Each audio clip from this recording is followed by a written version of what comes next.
Hi, and welcome to the Statistics and Probability for Data Science and Machine Learning. In this session, we will talk about the hypothesis testing. कि hypothesis testing क्या है, किस तरह से work करता है. लिहाजा वीडियो फर्दर स्टार्ट करने से पहले बताते चलूँ कि हमने लास्ट वीडियो सेशन से स्टार्ट किया था कि इन्फ्लुएंशियल स्टैटिस्टिक्स क्या है, और साथ ही साथ हमने एस्टिमेशन को समझा, उसकी प्रॉब्लम भी सॉल्व की है. तो वो वीडियो बड़ी इंपॉर्टेंट है, और उससे रिलेटेड प्रीवियसली जितनी वीडियोज़ हैं जहाँ पर हम स्टैटिस्टिक्स के वो कोर कॉन्सेप्ट को डिस्कस कर रहे हैं जो मशीन लर्निंग, डीप लर्निंग या डेटा साइंस में इस्तेमाल हो सकते हैं, वो सारी चीज़ें डिस्कस की गई हैं. जो आप डायरेक्टली मेरे यूट्यूब चैनल पर आने के बाद फ़ाहद हुसैन CS से सर्च करके मेरे चैनल पर आएंगे, और उसके प्लेलिस्ट पर आने के बाद वो तमाम वीडियोस जो डिफरेंट डिसिप्लिन्स की हैं विद ईज़ आप यहाँ से वॉच कर सकते हैं.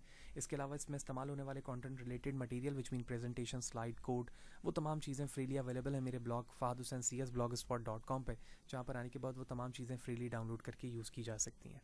लिहाजा अगर आप मेरे चैनल पर नए हो, चैनल को सब्सक्राइब नहीं किया तो चैनल को ज़रूर सब्सक्राइब करें, ताकि अपकमिंग वीडियोस के हवाले से आपको बर वक्त जानकारी मिले और इसी तरह की नई चीज़ें आप आसानी के साथ सीख सकें. सो हाइपोथेसिस टेस्टिंग क्या है और वो किस तरह से वर्क करती है. So definition says that inferential statistics or statistics inference is the process of drawing conclusion about the unknown population properties using a sample drawn. So यही चीज़ हमने estimation के वक्त भी देखी थी जब हम बात कर रहे थे कि इन्फ्लुएंशियल स्टैटिस्टिक्स क्या है और उसके ज़रिए से हमें हासिल क्या होता है. तो एक्चुअली हम इन्फ्लुएंशियल स्टैटिस्टिक्स में ये एक ऐसे प्रोसेस को डिफ़ाइन कर रहा होता है जिसमें हम कंक्लूजन को ड्रॉन करना चाहते हैं अननोन पॉपुलेशन की प्रॉपर्टीज़ को यूज़ करते हुए. और ये चीज़ किस तरह से होगा, जब हम अपने पॉपुलेशन में से कोई सैम्पल लेंगे. तो वो सैम्पल डिफरेंट साइज़ के हो सकते हैं. तो bye using this sample unknown population properties can be for example mean, वो मीन हो सकता है, प्रोपोर्शन हो सकता है, वेरिएंस हो सकता है, और इन्हीं तीन पैरामीटर्स को हम अपने पॉपुलेशन का पैरामीटर भी कहते हैं. एज वी नो कि जब हम किसी पॉपुलेशन की बात करते हैं तो हम उसे पैरामीटर कह रहे होते हैं, और वो पैरामीटर म्यू, स्टैंडर्ड डेविएशन या वेरिएंस के साथ हो रहा होता है. और जब मैं इसमें से एक चंक लेता हूँ जिसे हम सैम्पल कहते हैं, तो उस सैम्पल के वैल्यूज़ को, जो उसकी यूनिट होती है, हम उसे स्टैटिस्टिक्स कहते हैं. ठीक है. और उन स्टैटिस्टिक्स में हमारे पास मीन हो सकता है, स्टैंडर्ड डिविएशन हो सकता है, और इसी तरह से वेरिएंस हो सकता है. ये तमाम वैल्यूज़ हो सकती हैं.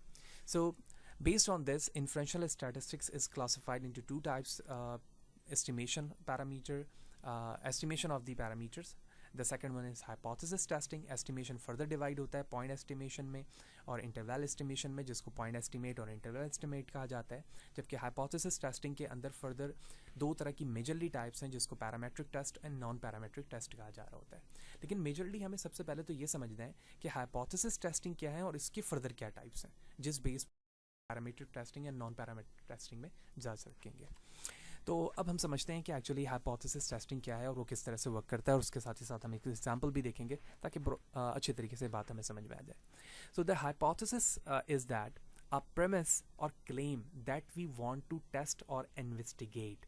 यानी कोई ऐसी स्टेटमेंट है हमारे पास या कोई क्लेम है जिसे हम टेस्ट या इन्वेस्टिगेट करना चाहते हैं. ठीक है. अब ये फर्दर दो टाइप्स में डिवाइड हो जाएंगे. एक होगा हमारे पास नल हाइपोथेसिस, जिसको H नॉट से रिप्रेजेंट किया जाता है, और सेकंड है हमारे पास अल्टरनेटिव हाइपोथेसिस, जिसको H ऑफ A से रिप्रेजेंट किया जा रहा होता है. So what is null hypothesis? Currently accept values for a parameter. यानी अगर मैं किसी पॉपुलेशन या करंटली किसी प्रॉब्लम की बात करूं, तो जिस प्रॉब्लम पे मुझे हाइपोथेसिस टेस्टिंग करनी है, उसमें जो करंटली वैल्यू एक्सेप्ट हुई हुई है वो हमारा नल हाइपोथेसिस है. ठीक है. क्या चीज़ कह रहा हूँ, इसको एग्जांपल से अभी हम समझेंगे. हाइपोथेसिस क्या है? It is also called research hypothesis, involves claim to be tested. यानी अल्टरनेटिव को, जिसको हम रिसर्च हाइपोथेसिस भी कहते हैं, इसमें क्लेम भी मौजूद होगा किसी टेस्ट के बेस पर. यानी आप कोई टेस्ट करेंगे, उसके बेस पर आप कहेंगे कि जो आपका नल हाइपोथेसिस था वो एक्चुअली ट्रू नहीं था, बल्कि इस टेस्ट करने के बाद हम इस नतीजे पे पहुंचे हैं कि एक दूसरी वैल्यूज़ आ रही है जो किसी टेस्ट पर बेस करने के बाद आ रही है. एग्जाम्पल समझते हैं. फॉर एग्जाम्पल हमारे पास एक बोल्ड मशीन है. ठीक है. और हमने उस बोल्ड मशीन को प्रोडक्शन एरिया पे रखा हुआ है. इस प्रोडक्शन एरिया पे रखने की वजह से बोल्ड मशीन की पर डे कुछ प्रोडक्शन होगी. ठीक है. पर मंथ होगी, per day and so on, इस तरह की प्रोडक्शन चल रही है. जब हमने उसके काउंट किए तो हमें पता चला कि ये बोल्ड मशीन पर आवर 23 वोल्ट बना रही है. ठीक है. तो अब जब मैंने यहाँ पे लिखा है कि मीन वैल्यू 23 है, तो हम यहाँ पर ये accept value for the parameter, यानी जो पॉपुलेशन कंप्लीट है इस पूरे बोल्ड मशीन की, इसमें से मैं पर आर बता रहा हूँ कि जो इसकी स्पीड है उस बेस पे ये 23 बोल्ड बना कर दे रहा है हमें। अच्छा, उसके बाद किसी वर्कर ने इस मशीन की मेंटेनेंस की, ठीक है, और मेंटेनेंस करने के बाद उसने ये कहा कि अब जो ये मशीन काम कर रही है पर आर ये 23 बोल्ड हमें नहीं बना कर दे रही है, ठीक है। तो अब इसका अल्टरनेटिव रिसर्च हाइपोथेसिस ये बना कि पहले ये मशीन 23 बना रही थी लेकिन अब ये 23 नहीं बना रही है, लिहाजा मैं अल्टरनेटिव को लिखूंगा mu is not equal to 23। तो मैं यहाँ पर लिख सकता हूँ H naught that is equal to this one and H of A that is equal to this one. Similarly अभी मैंने जब ये कहा कि वर्किंग मेंटेनेंस के बाद हमें वर्कर ने बताया कि 23 नहीं बना रही है, तो ये ग्रेटर देन 23 भी बना सकती है, लेस देन 23 भी बना सकती है, से नॉट इक्वल टू 23 भी बना सकती है, जो मैंने यहाँ पे लिखा है। तो 3 वे इसके हो सकते हैं जब मैं इसको अल्टरनेटिव वे पर या अल्टरनेटिव हाइपोथेसिस पर लिख रहा हूँ। तो ये एक सिंपलेस्ट एग्जांपल थी जिसके अंदर हमने देखा कि हमारे पास किसी भी रिसर्च बेस हाइपोथेसिस के अंदर इस तरह के स्टेटमेंट हो सकते हैं। जब मैंने यहाँ पर वैल्यूज़ लिखी वो इंग्लिश स्टेटमेंट वाइज भी लिखे जा सकते हैं, यानी पूरे वर्ड को मैं इंग्लिश स्टेटमेंट में डिफाइन करूँ, या इसी तरह से पैरामेट्रिक वैल्यूज़ के बेस पे भी लिखी जा सकती है जैसे मैंने यहाँ पर लिखा है। तो होपफुली हाइपोथेसिस क्या है आपको समझ में आ गया होगा, नल एंड अल्टरनेटिव क्या है और वो उसकी वर्किंग लॉजिकली क्या है। मज़ीद कुछ वर्ड्स समझते हैं जो कीवर्ड्स इनके साथ जुड़े हुए हैं जब भी हम हाइपोथेसिस की बात करते हैं। इसमें है हमारे पास टेस्ट रिजल्ट, यानी जब आप हाइपोथेसिस की वैल्यू लिख लेते हैं तो आपका टारगेट क्या होता है, आप क्या करना चाह रहे होते हैं। आपने रिसर्च को डिफाइन तो कर लिया कि नल क्या है और अल्टरनेटिव क्या है। इसमें हमारा टेस्ट रिजल्ट ये होता है कि हम सबसे पहले ये देखते हैं कि हम रिजेक्ट कर पा रहे हैं अपने नल हाइपोथेसिस था, हम क्या इसे रिजेक्ट कर पा रहे हैं, ठीक है या नहीं। इसका मतलब ये हुआ कि जब मैंने टेस्ट किया तो ये वाली चीज़ रिजेक्ट हो रही है या नहीं हो रही है, ठीक है। उसके बाद देखेंगे, या दूसरा सिनेरियो ये हो सकता है fail to reject null hypothesis, यानी जो नल हाइपोथेसिस है हम उसे फेल नहीं कर पा रहे हैं, यानी रिजेक्ट नहीं कर पा रहे हैं। जब मैं रिजेक्ट नहीं कर पा रहा हूँ तो इसका मतलब ये कि by the approach of the test हम ये कंक्लूड करेंगे कि जो नल हाइपोथेसिस में वैल्यू लिखी हुई थी वही ठीक है। लेकिन ये काम होगा किस तरह से, by using the test. So by using calculate the sample data use to decide, यानी हमें किसी तरह के टेस्ट यूज़ करने होंगे डिफरेंट टाइप्स के, और उस टेस्ट के बिहाफ पर किस पे टेस्ट अप्लाई करूंगा, सैम्पल डेटा पर, और उसके बिहाफ पर मैं डिसाइड करूंगा कि मुझे रिजेक्ट करना है अपने नल हाइपोथेसिस को या एक्सेप्ट करना है। अब इसके स्टैटिस्टिकली कुछ सिग्निफिकेंट्स हो सकते हैं, ठीक है, यानी किस बेस पर आप किसी चीज़ को एक्सेप्ट करेंगे या रिजेक्ट करेंगे, यानी आपके पास कोई थ्रेशोल्ड वैल्यूज़ होनी चाहिए, ठीक है। थ्रेशोल्ड वैल्यूज़ क्या हो सकती है, फॉर एग्जांपल आपने फर्स्ट टाइम अपने प्रॉब्लम के लिए, उसमें से एवरेज वैल्यूज़ आ गई 23.12। अभी हमने इसी प्रॉब्लम को देखा है कि मेंटेनेंस के बाद हमें वर्कर ने जब क्लेम किया कि वो 23 प्रोड्यूस नहीं कर रही है, तो आपने पहली दफ़ा देखा 23.12 आ रहा है, ठीक है। सेकंड टाइम आपने सैंपल लिया, यही वैल्यूज़ आ रही है। थर्ड टाइम देखा आपने, यही वैल्यूज़ आ रही है। लेकिन ऐसा भी मुमकिन है कि फोर्थ टाइम आप देखें तो 25.73 वैल्यूज़ आ जाए, या इसी तरह सेकंड टाइम पे ये वैल्यूज़ ना आ रही हो बल्कि 21.22 वैल्यूज़ आ रहे हैं। इसी तरह से 27 पॉइंट समथिंग वैल्यूज़ आ सकती है, ठीक है। तो आपको कोई एक थ्रेशोल्ड बाउंड्री बनानी होगी, जिस बाउंड्री के डिसाइड पर पार्ट पे आप डिसाइड करेंगे कि अगर वैल्यूज़ इससे आगे की तरफ आएगी तो मैं रिजेक्शन की तरफ जाऊंगा, या लेस आएगी तो मैं रिजेक्शन की तरफ जाऊंगा। तो उसी चीज़ को यहाँ पर स्टैटिस्टिकली सिग्निफिकेंट कहा जा रहा है कि आप अपनी थ्रेशोल्ड बॉडी क्या बनाएंगे, कौन सा एरिया बनाएंगे जिस बेस पर आप अपनी वैल्यूज़ को एक्सेप्ट करेंगे, रिजेक्ट करेंगे। यानी ऐसा भी मुमकिन है कि मैं ये कह रहा हूँ कि 23 में हम 24 तक एक्सेप्ट करते हैं, और मैं ये कहता हूँ 4 से ज़्यादा वैल्यूज़ आती हैं तो हम उसे एक्सेप्ट नहीं करेंगे, और लेफ़्ट साइड से ये डिसाइड करता हूँ कि 22 से अगर हमारे पास वैल्यू लेस देन आएगी तो हम उसे भी एक्सेप्ट नहीं करेंगे। तो यानी हमने दोनों बाउंड्रीज डिफाइन कर ली, एक्सेप्टेंस और रिजेक्शन की, दोनों साइड पर। ओके, प्रीवियस सेशन पर जब हम एस्टिमेशन पढ़ रहे थे तो हमने यहाँ पे देखा था कि जो टेस्टिंग है वो दो तरीक़ों से हो सकती है। दोनों तरफ रिजेक्शन एरिया हो, टू टेल टेस्ट जिसे कहा जाता है, या वन रीजन पर हो। तो उसी प्रॉब्लम को हम यहाँ पर तफसीलन देख रहे हैं। टू टेल टेस्ट से क्या मुराद है कि आप नॉर्मल डिस्ट्रीब्यूशन के साथ अपने वैल्यूज़ को टेस्ट करेंगे, क्योंकि जब भी हमारे पास पैरामीट्रिक टेस्टिंग होती है इसका मतलब है कि जो प्रॉब्लम सैम्पल डेटा है हमारे पास या पॉपुलेशन डेटा है वो नॉर्मल डिस्ट्रीब्यूटेड है। नॉर्मल डिस्ट्रीब्यूशन क्या है, स्टैंडर्ड नॉर्मल डिस्ट्रीब्यूशन क्या है, ये सारी चीज़ें हम ऑलरेडी कवर अप कर चुके हैं। अगर आपने वो वीडियोस नहीं देखी है तो वो ज़रूर देखें ताकि आप इस प्रॉब्लम को अच्छी तरीके से समझ सकें।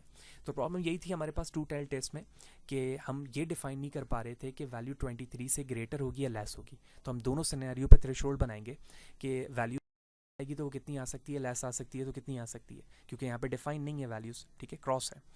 तो इस बेस पर हमने 2 टेल को यहाँ पर एक्सेप्ट किया है, और 2 टेल का मतलब ये है कि दोनों साइड से रिजेक्शन हो सकती है जब वो वैल्यूज़ इस एरिया को क्रॉस करे, यानी इस पॉइंट को, और इसी तरह से लेफ़्ट साइड से इसको क्रॉस करे। क्योंकि हम नॉर्मल डिस्ट्रीब्यूशन पे देखते हैं कि अगर ये हमारा सेंटर पार्ट है तो यहाँ पर वैल्यूज़ पॉजिटिव की चल रही होती है और यहाँ पर नेगेटिव की, यानी 1 standard deviation, 2 standard deviation, 3 standard deviation negative का, ये पॉजिटिव का 2, पॉजिटिव का 3, इस तरह से वैल्यूज़ चल रही होती है। लेकिन अगर हमारे पास कोई हाइपोथेसिस टेस्टिंग की वैल्यूज़ कुछ इस तरह से हो जिसमें हम अल्टरनेटिव हमारे पास लेस देन वैल्यूज़ हो, यानी हम देख रहे हैं कि जो हमारे पास अल्टरनेटिव अप्रोच है वो कह रहा है कि लेस देन वैल्यू आ रही है हमारी इससे, तो हम सिर्फ और सिर्फ इस रीजन को देखेंगे, ठीक है। और अगर इसके बरक्स ग्रेटर वैल्यूज़ आएगी तो हम सिर्फ इस रीजन को देखेंगे। तो यहाँ पर जो अल्फ़ा है वो सिग्निफिकेंस वैल्यूज़ को रिप्रेजेंट कर रहा है, ठीक है। और जो ये एरिया है वाइट, ठीक है, इसे हम 1 माइनस अल्फ़ा भी कह रहे होते हैं, प्रीवियस सेशन पे डिस्कस कर चुके हैं। तो ये एक्सेप्टेंस एरिया है, ठीक है। यहाँ पर अगर हमारी टेस्टिंग के बाद कोई भी वैल्यूज़ आती है तो हम अपने नल हाइपोथेसिस को एक्सेप्ट करेंगे, वरना रिजेक्ट कर रहे होंगे। और इस एरिया पर अगर आएगा तो रिजेक्टेड एरिया है H0, यहाँ पे लिखा हुआ भी है कि H0 को हम क्या कर देंगे, रिजेक्ट, अगर वैल्यूज़ इस रीजन में आती है, इस रीजन पे आती है, वरना हम H0 को यहाँ पर क्या कर लेंगे, एक्सेप्ट कर लेंगे। So that's all about the hypothesis testing, some basic initially keywords कि जो keywords उसमें बार बार इस्तेमाल हो रहे होते हैं और किस तरह के हैं। मज़ीद जो वर्ड्स हैं वो भी हम ऑलरेडी कवर अप कर चुके हैं एस्टिमेशन पे, लेकिन मैं यहाँ पर उस चीज़ को मज़ीद इसलिए ऐड कर रहा हूँ ताकि वो फ्लेवर हमें समझ में आ जाए कि जब भी हम हाइपोथेसिस को पढ़ रहे हों तो उसमें ये चीज़ें किस तरह से इस्तेमाल होती हैं। और वहाँ पर मैंने इसलिए डिस्कस किया ताकि जब हम एस्टिमेशन के कॉन्सेप्ट को समझ रहे हो तो हमें समझ में आ जाए कि यहाँ पर इसका क्या मकसद है। लेवल ऑफ कॉन्फिडेंस बड़ा इंपॉर्टेंट कॉन्सेप्ट है हाइपोथेसिस के अंदर, जहाँ पर हमें डोमेन के एक्सपर्ट ये बता रहे होते हैं कि जिस प्रॉब्लम को आप सॉल्व कर रहे हैं उसमें आप कितने % श्योर हैं, ठीक है, जिस प्रॉब्लम सॉल्व कर रहे हैं उसमें कितने % श्योर हैं। और ये श्योरिटी आपको डोमेन के एक्सपर्ट देते हैं। तो 90% श्योरिटी हो सकती है, 99 हो सकती है और 95 हो सकती है। नॉर्मली जब प्रॉब्लम पर हमारे पास लेवल ऑफ कॉन्फिडेंस मौजूद नहीं होता तो हम 95% श्योरिटी लेकर चल रहे होते हैं। So how confidence are we in our decision, हम अपने डिसीजन में कितने % कॉन्फिडेंस हैं, इसको नॉर्मली हम C से लिख रहे होते हैं। तो मैंने अगर C 95 लिया है तो अल्फ़ा की वैल्यू क्या हो सकती है, अल्फ़ा यहाँ पर लेवल ऑफ सिग्निफिकेंस रिप्रेजेंट करेगा, यानी अगर ये एक्सेप्टेंस रीजन है तो ये रिजेक्शन रीजन है। रिजेक्शन रीजन का फॉर्मूला हो जाएगा 1 minus C in form of the %। तो 1 का मतलब है 100%, 95 का मतलब है 95%। तो इस बेस पर 100 minus 95 that is equal to 5। तो 5% हमारे पास जो है रिजेक्शन रीजन आ गया और 95% एक्सेप्टेंस रीजन आ गया, जो यहाँ पर दिखाया भी जा रहा है। And the last thing is a P value. That P value is a very important term. A P value is a number from a statistical test that describe how likely you are have found a particular set of the observation if the null hypothesis were true। यानी आपके पास statistically किस तरह की set of the observation I है जिस base पर आप अपने हाइपोथेसिस को ट्रू डिसाइड करेंगे। where the p value are used in hypothesis testing to help decide whether to reject the null hypothesis or not। यानी उन्हीं p वैल्यूज़ के बिहाफ पर हम ये डिसाइड करते हैं कि हम अपने नल हाइपोथेसिस को रिजेक्ट करेंगे या फिर एक्सेप्ट करेंगे। और by using this statistical test, तो स्टैटिस्टिकल टेस्ट क्या क्या हो सकते हैं, आपके पास पैरामेट्रिक टेस्ट हो सकता है और इसी तरह से नॉन पैरामेट्रिक टेस्ट हो सकता है, ठीक है। तो ये सारी चीज़ें हम नेक्स्ट सेशन पे जानेंगे जैसे जैसे हम आगे जाते रहेंगे कि पैरामेट्रिक टेस्ट क्या होता है, नॉन पैरामेट्रिक टेस्ट क्या होता है, और उसके ज़रिए से हम किस तरह से वैल्यूज़ को फाइंड करते हैं पी और एक्सेप्टेंस और रिजेक्शन एरिया पे जा रहे होते हैं। तो होपफुली ये सारी चीज़ें आपको क्लियर होंगी कि हाइपोथेसिस टेस्टिंग क्या है, किस तरह से वर्क करता है, मीनिंग्स क्या हैं, डेफिनेशन क्या है, टाइप्स क्या हैं, एग्जांपल क्या हो सकती है, किस किस तरह की कीवर्ड्स इसमें इस्तेमाल होते हैं जो हम किसी भी प्रॉब्लम को सॉल्व करने के लिए इस्तेमाल कर रहे होते हैं। नेक्स्ट सेशन पे हम जाएंगे तो देखेंगे कि पैरामेट्रिक टेस्टिंग या नॉन पैरामेट्रिक टेस्टिंग क्या होती है, किस तरह के टेस्ट पैरामेट्रिक टेस्ट के अंदर आते हैं और उनमें से प्रॉब्लम को भी सॉल्व करेंगे ताकि बेहतर तरीके से सारी चीज़ें हमें समझ में आए। वीडियो अच्छी लगी है तो लाइक करें, ज़्यादा लोगों को शेयर करें। चैनल पर नए चैनल को सब्सक्राइब नहीं किया हुआ तो चैनल को ज़रूर सब्सक्राइब करें ताकि इसी तरह की चीज़ें आप आसानी के साथ सीख सकें। सी यू देयर।